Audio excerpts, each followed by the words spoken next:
by this monstrous evil, the cruelty, the hatred, the malice, the bloodshed, and the terror.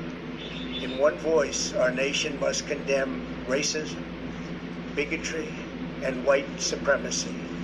These sinister ideologies must be defeated.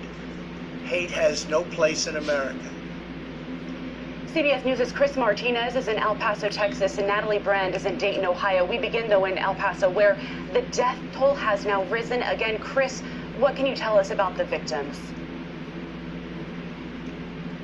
Well, sadly, Alex, I want to tell you that El Paso police are now confirming that 2 additional victims have died today in the hospital, bringing the death toll here now to 22. Now, this has been a concern for the past couple of days because there were a number of folks that were still in the hospital, wounded people that were in the hospital, some in critical condition. So they've been saying, cautiously optimistic that the death toll would not rise, but sadly today it has. So we have 22 victims now in this shooting.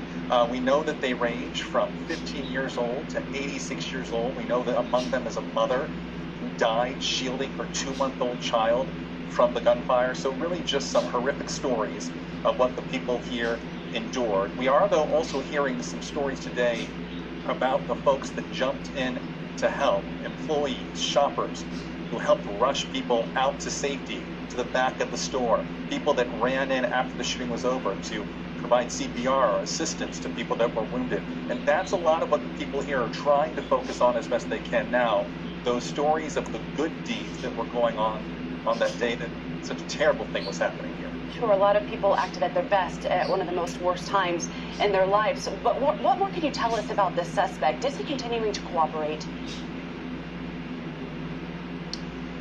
Well, we're told that he is. Investigators say that he is speaking with them. They say that he is answering all of their questions, and they are working right now to verify the things that he is in fact telling them. One of the things, of course, they're looking at very closely is that online manifesto that they say he posted just minutes before the shooting. They're looking at his online footprint, all of his social media, stuff like that. And they're also now tracing the timeline because he drove, they're saying, probably about 10 hours or so from his home, which is near Dallas. It's about a 10-hour drive from here. So what they're looking at now is the timeline between when he left his home and he came here. They're looking at the route he took. They're seeing if he stopped anywhere along the way, if he spoke to anybody along the way, and they're also looking to speak with any family or friends to get an idea not only into the motivations of this crime, but also, again, to verify some of what he is telling them. They want to make sure what they are getting is accurate, as all of this will now be put together as they move forward with their case against this accused suspect. Chris Martinez in El Paso, thank you. We want to